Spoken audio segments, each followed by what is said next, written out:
Hello. It is so lovely to be back. It's really nice. I'm remembering a lot of happy memories as it's just lovely to be back. So thank you for having me this morning. And I'm really excited to share with you. I really believe in the message that I have for you, and I'm excited to grow closer to God together. So before I get started, let's pray together. Dear God, thank you so much for this church. Thank you for everything that you're doing here, and thank you for being with us. Thank you for carrying us, and please just be with us today. Teach us, lead us, and draw us closer to you, and just thank you so much. In your name, amen. So I'm guessing if I asked you how you were going, I'm guessing the majority of you would say you've been busy, or that you're tired. And I would probably say the same thing as well. And I'm guessing some of you might already be anticipating and excited about your Sabbath afternoon nap. Some of you might already be ready to fall asleep in my sermon, and that's okay, I don't mind. Happy to help you get your sleep if that's what you need. I think we live in a very, very busy world, where tiredness and I guess burnout is a very real and common thing. And I think often we get to Friday and we're just exhausted. So today I'm going to be talking about rest. So here's my question for us today. Hold on. There we go. Does God want us to be busy? So does God want us to be busy? One day, I had just finished year 12 and I was on a family holiday, and my sister had just kind of finished uni, and 6 of us decided that we were going to go and play basketball. A lot of fun playing sport together. I get very competitive, and we were very excited. So the 6 of us were in the car together, and one particular person in the car made one comment that I remember exactly what he said word for word. He said this, he said, "I think I know which 2 are going to pike out first." So me and my sister, being the only girls in the car, felt like that was very pointed at us, and we made a big deal about it in the car. So when we played the game, we played and we played and we played, and we didn't take a break. We didn't stop because no one wanted to stop first after the comment in the car. And me and my sister, we were determined to win. We weren't there for fun. We were there to prove ourselves. We were there to win. And we didn't stop. We kept playing. We were exhausted. At the start of the game, I jarred my finger, but I kept playing and playing and playing. And no one wanted to call it quits until at one point when we were all clearly physically couldn't make it anymore. The person who made the comment grabbed the ball. He's like, "Right, let's get in the car and go." But what happened, was afterwards, my sister, she got heat stroke and she was quite sick afterwards. And my finger was actually broken. So I spent the next few months recovering from having a broken finger, because when we don't stop and when we don't take a break, it's not good.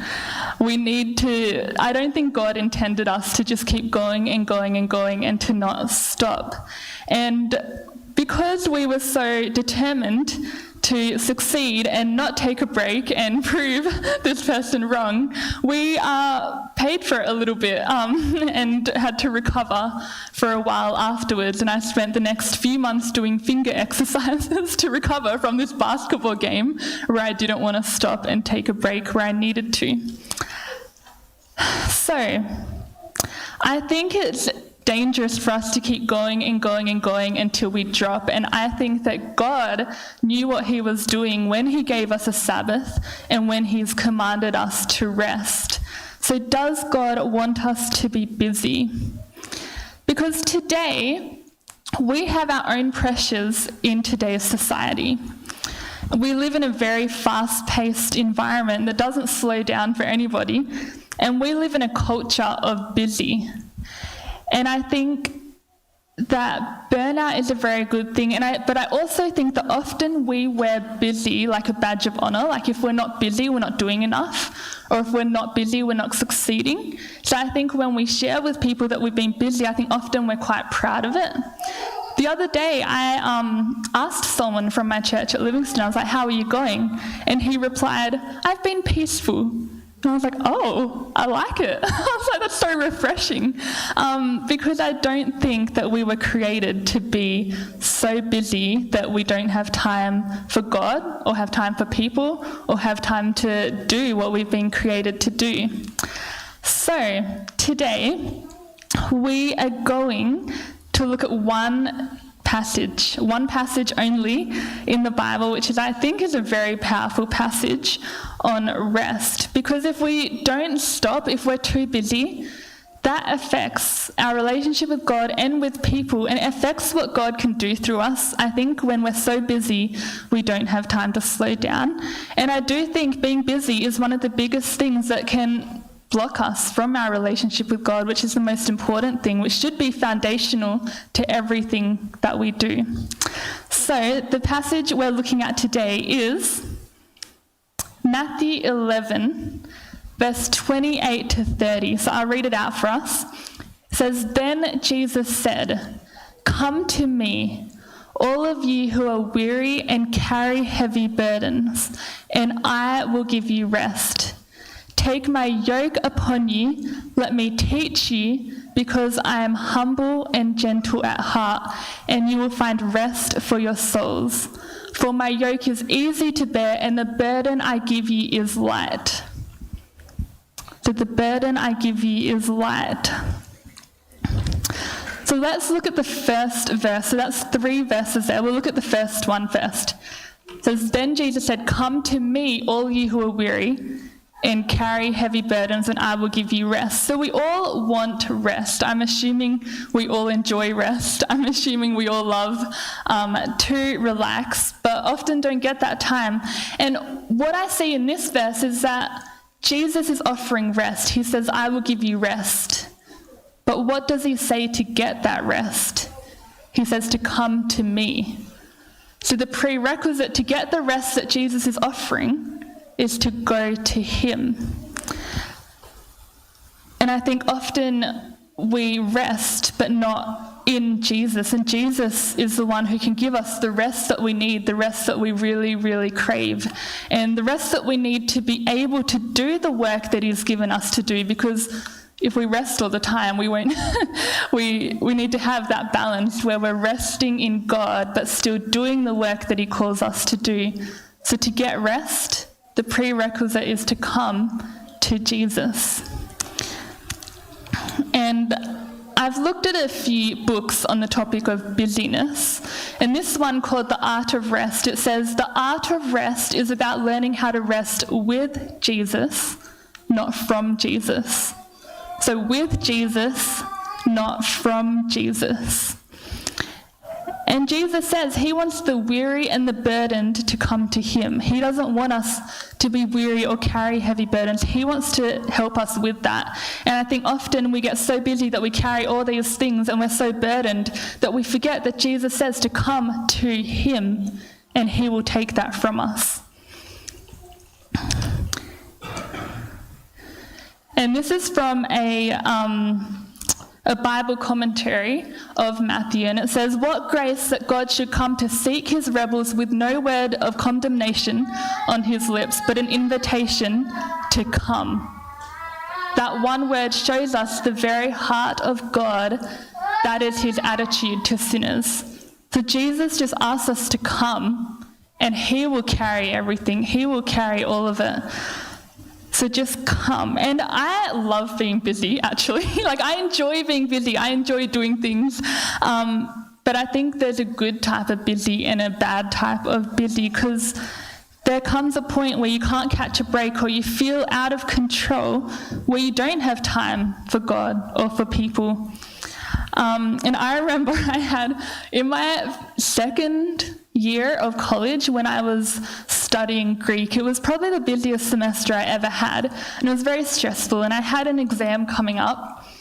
I think it might have been the next day, and the night before my exam, at my church placement, they really wanted the students to come to, they were running a stress management workshop, which is really great. It's really great to have a stress management workshop, but it was made very clear to us that we were expected to be there, and it was the day before our exam, and I was so stressed going to this stress management workshop. Not only that, I had to pay to go to this workshop, so I paid to be stressed, and it was like, that's not the way. That's not the way to be so stressed that we can't do what God's called us to do. And the end of the first verse, Jesus says, I will give you rest. Now, it's not just physical rest that Jesus is talking about. The word rest here in the Greek also means relief. So Jesus is saying, come to me with the burdens you are carrying and I will give you relief. I think we all need relief from different things that we're carrying. So the next verse, Jesus says, take my yoke upon you, let me teach you, because I am humble and gentle at heart, and you will find rest for your souls. So here, Jesus is talking about a deeper kind of rest, not just a sleep rest, but a rest for our souls, so that we are completely at peace and completely rested. And notice here how Jesus says he is humble and gentle at heart. He wants to give us rest. He's not wanting us to work and work and work and work without coming to him for the rest that he wants to give us. And he's so gentle. God, he loves us so much, and he wants us to just come to him so that he can be there for us. And this verse here, one thing I learned about it as I was studying deep into the verse, so the word teach there, in Greek, it has the same root word as disciple. So Jesus is saying, come to me for rest, let me disciple you, and let me teach you, so you will find rest. So this is a call to be a disciple. But for Jesus, a disciple looks like someone who comes to Jesus to follow him. And he wants us to be a disciple and make disciples. And he's saying, come to me so I can teach you to be a disciple, so you can disciple other people to come to him. And another commentary I read, the Bible Speaks Today commentary, says this verse refers to being a disciple of Jesus. He wants to teach us and train us to live a life for him, and a life for him shouldn't be burdensome or stressful. It may have its moments, but we should live our life for him from a place of peace that comes from being with him. Because we are all called to work for Jesus in some way, shape, or form. We're all called to be a part of a church and be a part of the body of Christ. And we're called to be a disciple and bring the good news. So we each have a purpose, but the good news is that Jesus does not want us to serve him and work for him out of exhaustion. He doesn't want us to work for him out of weariness.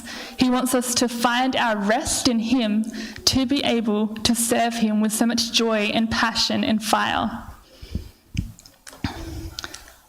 So another book called Crazy Busy by a Christian author, he says the busyness that's bad is not the busyness of work, but the busyness that works hard at the wrong things. Busy trying to do things we haven't been called to do. And I think for us to be able to rest and to be able to serve God as well, we need to prioritize the right things. And I think so often we don't put boundaries around our time, or we prioritize the wrong thing and we forget about the greater purpose. We forget about working for the kingdom for eternity, and we focus on worldly things. So busy at doing the wrong things. So Jesus says, for my yoke is easy to bear and the burden I give you is light. So a yoke was a wooden bar or frame which would go over two animals, often oxen or cattle, and they would be joined together at the head or the neck or wherever. They would be joined together to work together in the field. So the animal could not do it on their own. The yoke they had to carry required two animals, so it was impossible for them to carry it on their own. So here Jesus is saying, I want to carry it with you. You cannot carry it on your own. Let me take your yoke.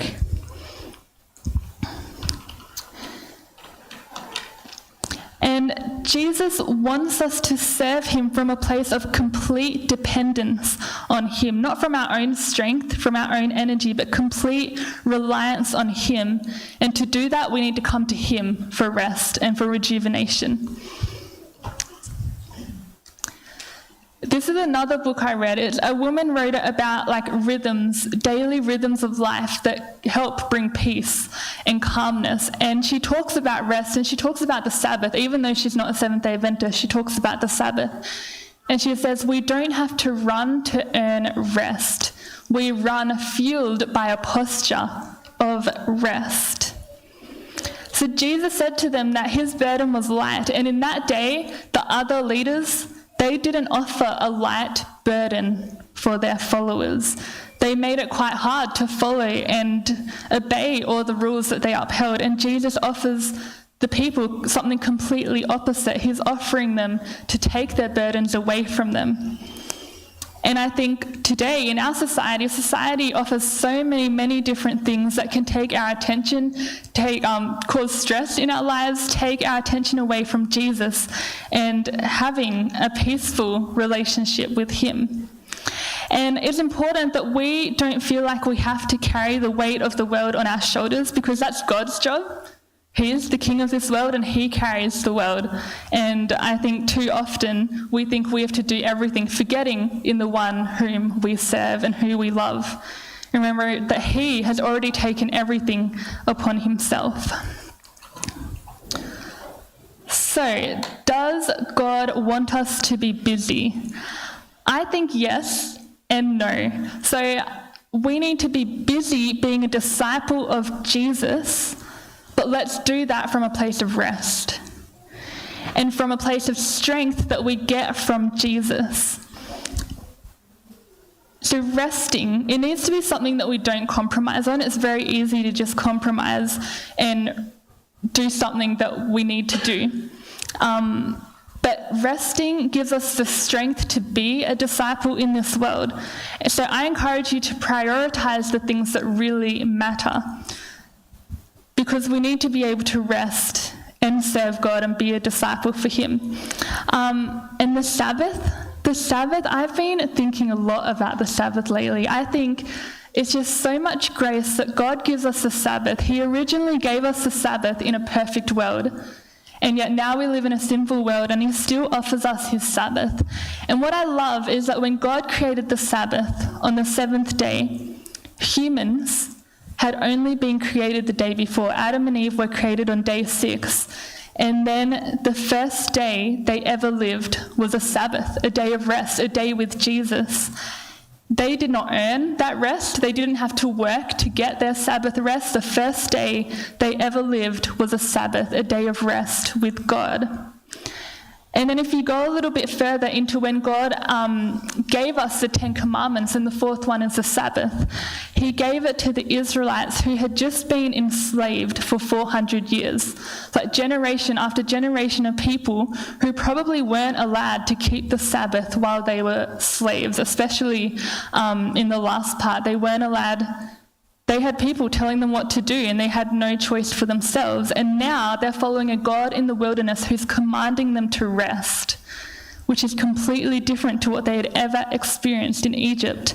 They're seeing a beautiful God who cares about them, is telling them to not collect the manna on the Sabbath, but to rest. And they had never experienced rest, being slaves for 400 years. So I think often we focus on what we do for God rather than just being with God. We focus on doing, forgetting that our being with God, our time with God should fuel what we do for God. I think when we spend time with Jesus, we can't help but want to live completely and utterly for him and to serve him with everything we have, but it comes to being with God first. And I think sometimes we focus more on our accomplishments for God than our relationship with God. And it's our relationship with God that's what saves us. That's what gives us every single thing we need to be able to live in this world. So everything we do should flow from a loving union with God. So what are you investing your time into? And will it make a difference for eternity? So what are you investing your time into? And will it make a difference for eternity? And I'm very aware that some of your schedules and circumstances might make it real hard to create time for rest for yourselves. So you might need to get creative or pray and seek God and ask him how you can change your life or refocus so you can have that time with him, because it is essential for everything else. So the whole verse, then Jesus said, "Come to me, all of you who are weary and carry heavy burdens, and I will give you rest.